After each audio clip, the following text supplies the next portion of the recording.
Character. దేవుడన్నా క్షమిస్తాడు కానీ character పోతే మనుషులు క్షమించరు. ఒకసారి ఒక వ్యక్తి చెడ్డవాడుగా ముద్ర పొందిన తరువాత ఇక మనుషులు బతికున్నంత వరకు వాడిని వదిలిపెట్టరు. దేవుడి పాదాలు పట్టుకున్నాయా, నేను పాపాత్ముడు, నన్ను క్షమించాయా అంటే దేవుడన్నా పోన్లేరా బాబు పో అంటాడేమో, దావీదుని వదిలేసినట్టు వదిలేస్తాడేమో, కానీ మనుషులు మాత్రం వదలరండి, వదలరు. దావీదు బెత్షెబా దేవుడు వదిలేశాడు, దావీదు కుమారుణ్ణి అనిపించుకోవడానికి దేవుడు ఇష్టపడ్డాడు. కానీ మనం వదిలేవా? ఇప్పుడు కూడా అవకాశం దొరికినప్పుడల్లా దావీదుని మళ్ళీ మేడెక్కిస్తాం, కిందకు చూపిస్తాం. ఎన్నిసార్లు మనుష్య నైజం అది. ఒకసారి క్యారెక్టర్ విషయంలో మనం చెడ్డ ముద్ర పొందితే మళ్ళా తిరిగి దాన్ని సరి చేసుకొని ప్రజల ముందు మళ్ళీ ఆమోదం పొందడానికి ఒక జీవితకాలం సరిపోదేమో అనిపిస్తుంది. అందుకే క్యారెక్టర్ని జాగ్రత్తగా కాపాడుకోవాలి బాబు అని చెప్తారు పెద్దలు, సాక్ష్యాన్ని. ఇక నిందలు అంటావా, చెయ్యకపోయినా కొంతమంది అన్యాయంగా నిందలు మోపుతారు. ఎందుకంటే అవతలి వాడిని డ్యామేజ్ చేయాలి, అందరిలో గుర్తింపబడుతున్నారు, ఘనత పొందుతున్నారని కొంతమంది అసూయ పనులు ఏం చేస్తారంటే వాడు ఓర్వలేడు, వాడి కడుపు మంట, వాడి కళ్ళ ముందు ఎవడైనా వెనక వచ్చినోడు ముందు వెళ్తుంటే తట్టుకోలేడు.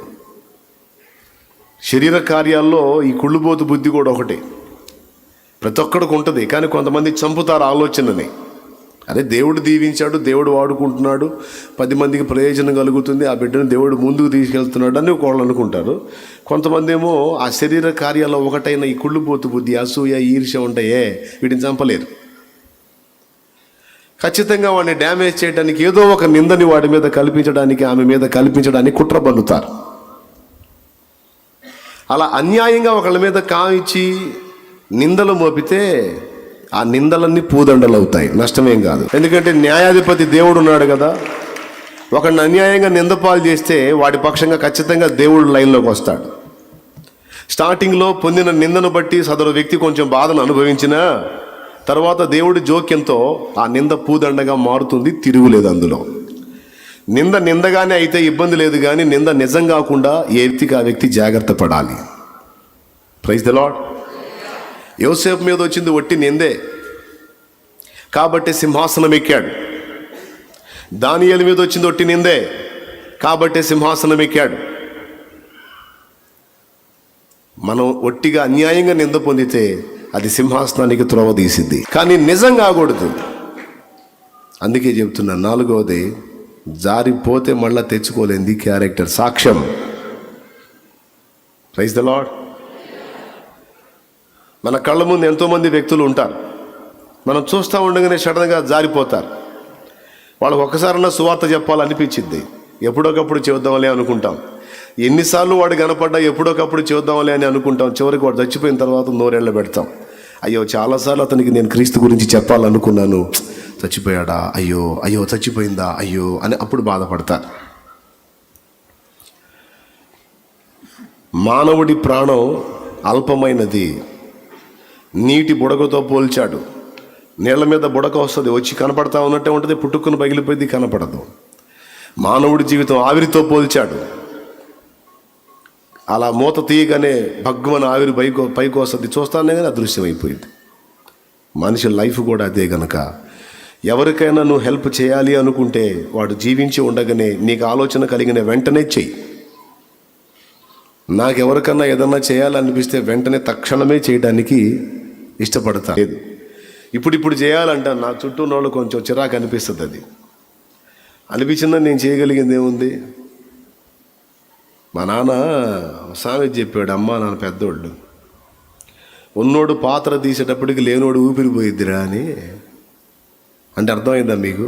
వెనకటి రోజుల్లో ధాన్యం గుంట పాత్ర అంటారు, పాత్ర తీసి అందులో స్టాక్ పోసుకొని పైన రాతి మూత కప్పేవాడు. పెద్దవాళ్ళకి తెలిసిద్ది పాత్ర అంటే ఏందో. ఉప్పు పాత్ర వేస్తానంటారు చూడు, చంపి ఉప్పు పాత్ర వేస్తానంటారు చూడండి, ఉప్పులో పాతి పెడతానని అర్థం అన్నమాట. పాత్ర తీసి ఉన్నవాడు లేనివాడికి ధాన్యం ఇద్దాం దానం అనుకునేటప్పటికి వాడి ఊపిరి కూడా పోవచ్చు. ఉన్నోడేమో కడుపు నిండి ఉంటాడు, ఇద్దామలే చూద్దామలే అనుకుంటాడు. లేనోడు అప్పటికే 4-5 రోజులు ఎండిపోయి సత్య స్థితిలో ఉంటాడు. కాబట్టి వాయిదాలు వేయొద్దురా, ఏదన్నా చేయాలనుకుంటే తక్షణమే చెయ్యి. ఏదైనా ఇవ్వాలనుకుంటే వెంటనే ఇచ్చేసేయి, అప్పటిదప్పుడే అయిపోవాలి. అది సువార్త చెప్పాలంటే తక్షణమే చెప్పేయి. ఇవ్వాలనుకుంటే, హెల్ప్ చేయాలనుకుంటే తక్షణమే చేసేయి. తల్లిదండ్రులకు ప్రేమ పంచాలనుకున్నావు, ఒక రోజు పోయి మా అమ్మ మా నాన్నకి ఏమన్నా తీసుకెళ్ళి తినిపించి కొంచెం ప్రేమ చూపిద్దాంలే, ఒక రోజు పోదాంలే ఒక రోజు చూద్దాంలే అనుకుంటావు. ఈ లోపు వాళ్ళు పోయారని కబురు వచ్చింది నీకు. అమ్మా నాన్న కంటే విలువైంది ఏముంది? ఫస్ట్ దేవుడు, తర్వాత జన్మనిచ్చిన తల్లిదండ్రి. వాళ్ళకి ఏదన్నా నువ్వు చేయాలనుకున్న మేలు చేయాలి అంటే తప్పకుండా ఎప్పుడు ఆలోచన అప్పుడు వెళ్ళిపో. ముందు వాళ్ళకి చూపించాల్సిన ప్రేమ చూపించిరా, అక్కడ లేట్ చేయొద్దు. సువార్త చెప్పాలనుకో, అవకాశం అందిపుచ్చుకో, తక్షణమే చెప్పడానికి ప్రయత్నం చేయి. నువ్వు ఎప్పుడో దీర్ఘాలు తీసి చెబుదామని అనుకుంటే ఈ లోపు పోవచ్చు, ఆమె పోవచ్చు, అక్కాయ్ పోవచ్చు. అందుకే ఎప్పుడు చెప్పాలనిపిస్తే అప్పుడు తప్పిమని ముందు టైం తీసుకొని చెప్పాయి. టైం దాటిపోతే, కాలం దాటిపోతే, ప్రాణం జారిపోతే తిరిగి రాదు. ప్రాణం వెళ్ళిపోయినటువంటి వ్యక్తికి మళ్ళీ నువ్వు అక్కడికి పోయి చెప్పలేవు. కాబట్టి కొన్ని ఉంటాయి పోగొట్టుకుంటే తిరిగి పొందలేనివి. వాటిలో ఒకటి టైం. జారిపోయిందంటే తిరిగి రాదు. కానీ గమనించండి, ఈరోజు చాలామంది తమకు తెలియకుండానే బోలెడంత విలువైన సమయాన్ని పాడు చేసుకుంటున్నారు. సెల్ ఫోన్ మాధ్యమం మన చేతిలోకి వచ్చినాక భక్తి విషయంలో కొన్ని సంగతులు నేర్చుకోవటమే కాకుండా వేరే వ్యాపకాల్లో మనం టైం పాడు చేసుకోవటం లేదా? సెల్ ఫోన్లో ఒకరోజు మొహం పెడితే కొన్ని గంటలు అలా ఖర్చు అయిపోతూ ఉంటుంది. అదే ఒక పుస్తకం తీసుకొని స్టడీ చేస్తే జీవితకాలం ఉపయోగపడే ఒక సబ్జెక్టు నీకు అర్థమైద్ది. బైబిల్ గ్రంథం నువ్వు స్టడీ చేస్తే కొన్ని విలువైన విషయాలు నీ చెవికి వచ్చేస్తాయి, నీ హృదయానికి వచ్చేస్తాయి. లేదా భక్తుల చరిత్రలు నువ్వు తీసుకొని చదవగలిగితే వచ్చేస్తాయి, నీకు ఉపయోగపడతాయి. జీవితాంతం భక్తుల చరిత్రలు ఉపయోగపడతాయి. దేవుని వాక్యం తెలుసు, ఇవన్నీ తెలుసు. కానీ మన బలహీనత, మన శరీరానుసారమైన మనసు దాని యొక్క ఫలం. చేయాలనుకున్న మేలు చేయగోరని కీడే చేసుకుంటా ఏడుస్తూ ఉంటాం. కానీ వివేచన కలిగిన వాడు, జ్ఞానవంతుడు, దేవుని ఆత్మను పొందుకున్నవాడు ఈ సంగతులను గ్రహించి నా టైంని నేను ఎలా వినియోగిస్తున్నాను అనే దానిలో ఆలోచన చేసుకుని జాగ్రత్తలు తీసుకుంటాడు. నేను ఈ మూవీ పెట్టాను, చూస్తే ఏదో నష్టం, ఏదో తప్పు, ఏదో పాపం, ఏదో వ్యభిచారంతో అనేదేం కాదు. ఒక 3 hours ఆ మూవీ కోసం నేను 2.5 గంట 3 గంటలు వేస్ట్ చేయటం వల్ల వచ్చే ప్రయోజనం ఏంటి? నాకు కనబడకుండానే నా టైం తినేస్తుంది. అది జీవితకాలంలో ఒక రోజులో 2.5 గంట టైం 10 రోజులకు వచ్చి 10 రోజులు 20, 10 అర్ధలు 5, 25, ఒక రోజు. 10 రోజులకు ఒక రోజు జస్ట్ నేత్రాశకి ఖర్చు అయిపోతుంది. అదే మనకు ముందున్నటువంటి వ్యక్తుల దినాల్లో ఈ విధమైనటువంటి టైంపాస్ లేదు వాళ్ళకి. వాళ్ళ కళ్ళు దేవుని వాక్యాన్ని వెతికాయి, వాళ్ళ మనసు దేవుని సన్నిధిని వెతికింది, వాళ్ళు అద్భుతంగా భక్తి సాధన చేశారు, అనేక మంది ఆత్మల్ని ప్రభావితం చేయగలిగారు. కానీ ఈరోజు మనం సమయ పాలన విషయంలో ఘోరంగా తప్పిపోతున్నాం. ఎందుకంటే మన కళ్ళని ఆకర్షించేటువంటివి ఎన్నో మనకు అందుబాటులోకి వచ్చేసాయి, మన మైండ్ని పాడు చేస్తూ ఉన్నాయి. సో జ్ఞానవంతుడైన వాడు, వివేచనాపరుడైన వాడు వీటిని గ్రహించి జాగ్రత్త పడతాడు. ఇక్కడ మిషనరీ దగ్గర ఆయన గుర్తించింది ఏంటంటే కాల విలువ తెలిసిన వాడు. కాల విలువ తెలిసిన వాడు ఎంతోమందికి నేను అనౌన్స్ చేశాను, చాలామంది అప్పుడు చేయెత్తారు, కానీ చివరికి ఎవడూ నిలవలేదు, ఈ ఒక్కడే ఉన్నాడు, చెప్పిన టైం ప్రకారం వచ్చాడు అన్నాడు. మొదటి విషయం, ఆ టైంకి వచ్చాడు అన్న దాని దగ్గర కాల విలువ అన్న కాడ ఎంత మ్యాటర్ ఉందో చూడండి. నా చెల్లి, ఈరోజు దేవుడు నీకు ఇచ్చినటువంటి విలువైన టైం ఎలా ఖర్చు అవుతుందో ఒక్కసారి నువ్వు వివేచించుకో. నేను ఎంతోమందిని ఒక ఆలోచనలోకి తీసుకెళ్తాను. గమనించండి, నువ్వు మంచి చదువుకున్న వ్యక్తివి, జ్ఞానవంతుడివి, జ్ఞానవంతురాలివి.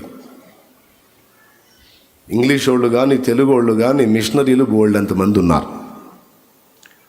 David Brainerd diary, Jonathan Edwards అనుకుంటాను దాన్ని వెలుగులోకి తీసుకొచ్చింది. ఆయన దాన్ని వెలుగులో తీసుకొచ్చాడు. డేవిడ్ బ్రైనార్డ్ గారు సేవ చేసేటువంటి టైంలో 5 సంవత్సరాల్లో తను పొందినటువంటి అనుభూతులు అన్నీ కలిపి డైలీ ఒక డైరీ రాసుకునేవాడు. అది ఇంగ్లీష్లో ఉంది. తెలుగులోకి ఎవరన్నా దాన్ని అనువదిస్తే బాగుండని ఎదురు చూసి అప్పట్లో నేను రక్షణలోకి వచ్చిన తొలి దినాల్లో పిళ్ళ వెంకటరత్నం గారు, గుడివాడ అనుకుంటాను దైవజనుడిది, గుడివాడేనా పెద్ద ఆయన, పిళ్ళ వెంకటరత్నం గారు చక్కగా దాన్ని తెలుగులోకి అనువదించాడు. ఆ మధ్యకాలంలో David Brainerd diary Stuartpuram LEF కూటాల్లో నేను వెళ్ళినప్పుడు ఆ పుస్తకం నాకు దొరికినప్పుడు ఎంతో సంతోషపడ్డాను. జో గారు కూటాలు జరిగినప్పుడు ప్రతి సంవత్సరం ఒక్కసారైనా ఒక్క పూటైనా నేను వెళ్ళి అక్కడ గడిపి స్టాల్ని దర్శించి అలాగే కాసేపు ప్రార్థనలో గడిపి రావటం నా అలవాటు. వెళ్తా నేను. పెద్దోళ్ళు ఏర్పాటు చేసిన కూటాలు ఏవే అవకాశం ఉంటే వాటన్నిటిని విజిట్ చేస్తాను, నేర్చుకోవాల్సినట్టు నేర్చుకుంటాను, అక్కడ పరిచర్ల కోసం ప్రార్థన చేస్తాను. నన్ను కూడా ఈ భక్తుల్లాగా వాడుకో ప్రభువా, నాకు కూడా ఈ భక్తి అనుభవాలు నేర్పించు ప్రభువా అని దేవుడిని వేడుకొని వస్తాను. నా అలవాటు అది. ఆడికి వెళ్ళేది ఏంది మనం, ఏడికి వెళ్ళేది ఏంది మనం, మన మిషన్ వేరు, అందరూ మనకెళ్ళి చూడాలి, మనం ఇంకొకటికి వెళ్ళి చూసేది ఏంది. ఇలాంటి ఎచ్చులు నై, క్యానై ఎచ్చులు నై. స్తోత్రం. భక్తి ఒక్కొక్కళ్ళ దగ్గర ఒక్కొక్క టైపు టేస్ట్ అలవర్చుకోవచ్చు. కాబట్టి నేను పోగొట్టుకోను, వెళ్తాను నేను. అక్కడ నేను డేవిడ్ బ్రైనార్డ్ గారి డైరీ తెలుగులోకి చూసి చాలా హ్యాపీ ఫీల్ అయ్యాను. తెచ్చుకొని చదువుకున్నా. మీకు స్టాల్లో కూడా అందుబాటులో ఉంచిపిచ్చాను, ఎవరైనా ఇంట్రెస్ట్ ఉన్న వాళ్ళు చదువుకోవచ్చు. David Brainerd diary. అయితే ఆ ఒక్కటే కాదు, నేను చెప్తున్నా, నా చెల్లి నా తమ్ముడు, నీకు టైం ఖాళీ ఉందిరా, నీకు టైం ఖాళీ ఉంది, మంచి చదువు ఉంది నీకు, చక్కగా భక్తుల లైఫ్ స్టైల్స్ మొత్తం జీవితాలు, మంచి మంచి విషయాలు, మంచి మంచి సూక్తులు ఓ పుస్తకంలాగా రాయొచ్చు కదమ్మా, రాయొచ్చు కదా. నీ జీవిత సాక్ష్యమే రాయొచ్చు కదా. నీ జీవితంలో దేవుడు ఎలాంటి కార్యాలు చేశాడో ఒక పుస్తక రూపంలో రాసి ప్రచురపరచవచ్చు కదా.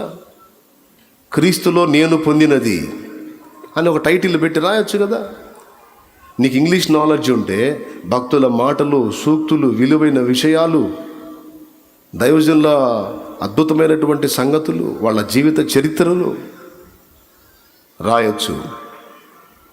కొంతమందికి నేను చెప్పినా ఆ పని చేయలే. కారణం సోమరితనం. రెండవది సృజనాత్మకత దెబ్బతింది. నేను ఏదో ఒకటి చెయ్యాలి నా దేవుని కొరకు, ప్రజలకు ఉపయోగపడే విధంగాను, చరిత్రలో గుర్తుండిపోయే విధంగాను నేను ఒక ఘనమైన పనికి పూనుకోవాలి అన్న ఆశ లేకపోవటం. ఎంతమందికి అర్థమైందో ఏమో. చేయొచ్చు. టైముని, పరిశుద్ధుల టైముని చాలా చాకచక్యంగా నాశనం చేయటంలో 100% సక్సెస్ అవుతున్నాడు సైతాన్.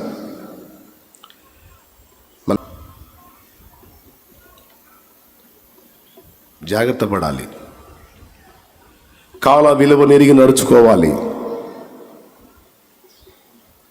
నీకు చదువు లేదు, అంత చదువు లేదు, పుస్తకం రాసే శైలి, ఆ విధానం నీకు తెలియదు, నువ్వు ఇంకో పని చేయొచ్చు. దైవ సేవలోకి నువ్వు ఎంటర్ అవ్వచ్చు. ప్రార్థన గుంపుల్ని రెడీ చేయొచ్చు. కొంతమందిని కలుపుకొని వాళ్ళకి ప్రార్థన అవగాహన కల్పించవచ్చు. కొన్ని ప్రాంతాలకు నీతో పాటు 2-3 వెంటేసుకొని కొన్ని ప్రాంతాలకు వెళ్ళి పరిచయస్తులకు క్రీస్తుని పరిచయం చేయొచ్చు, దేవుణ్ణి పరిచయం చేయొచ్చు, ప్రకటించవచ్చు. నీ టైం ఎలా ఖర్చు అవుతుంది అనేది నువ్వు, నేను, మనం జాగ్రత్తగా చూసుకోవాలి. లైవ్లో, జూమ్లో ఉన్నవాళ్ళు కూడా మీ సమయ పాలన ఎలా అవుతుంది, ఏ విధంగా నీ టైము ఖర్చు అవుతుంది, ఎలా ఖర్చు చేస్తున్నావు అనే ప్రశ్న తప్పకుండా నువ్వు వేసుకోవాలి. ఎంతోమంది భక్తులు వాళ్ళ టైంని వెచ్చించి ఆ మిషనరీల జీవితాన్ని తెలుగులోకి అనువదించినందున ఈరోజు లూథరన్ చరిత్ర మనకు తెలుసు, డిఎల్ మూడి చరిత్ర తెలుసు, డేవిడ్ లివింగ్స్టన్ చరిత్ర తెలుసు, జిమ్ ఎలియాట్ చరిత్ర తెలుసు. ఎలా? అలా. ఇంకొకటి, నీకు వేరే భాష తెలుసు అనుకో, ఆ భాషలోకి నువ్వు తర్జుమా చేయొచ్చు.